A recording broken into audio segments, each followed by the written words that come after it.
आज आपण बनवणार आहोत मेथीचे पराठे। इथे मी मेथी कट करून धुवून घेतली आहे पहा।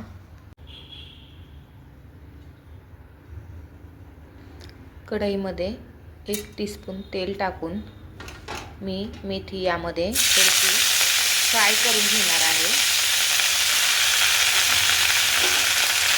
मध्ये आपण टाकू थोडंसं मीठ, यामुळे मेथीचा कडवटपणा निघून जातो।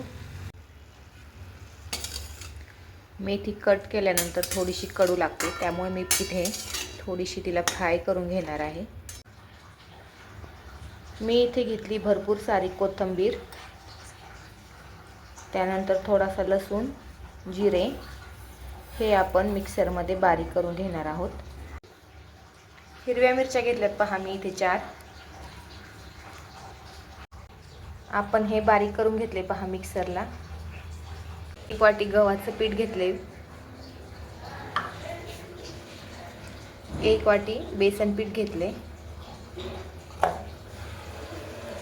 अर्धी वाटी ज्वारीचं पीठ घेतले।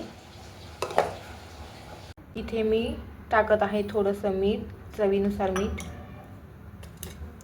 आपण बारीक करून घेतलेलं वाटण, हिरवी मिरची, जिरे, लसूण, कोथिंबीर, हवरी घेत आहोत आपण इथे।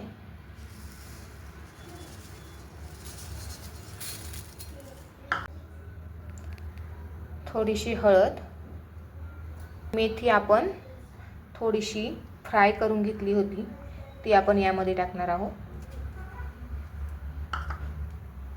आता आपण हे व्यवस्थित चपात्याची कणिक जशी मळतो आपण तसं मळून घेणार आहोत।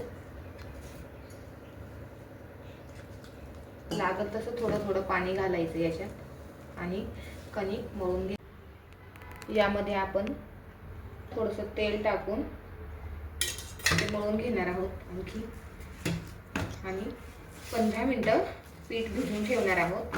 या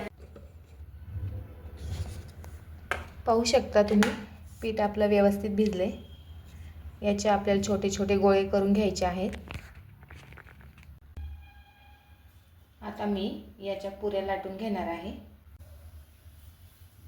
मी इथे तेल गरम करायला ठेवलं होतं पहा, तेल गरम झाले। आता आपण या मेथीच्या पुऱ्या तळून घेणार आहोत। लाटून केल्या चपातीसारख्या तरी चालतात, पण मी इथे तळून करत आहे। अशाच पद्धतीने मी सर्व पुऱ्या करून घेणार आहे। तुम्ही पण ट्राय करा, छान होतात।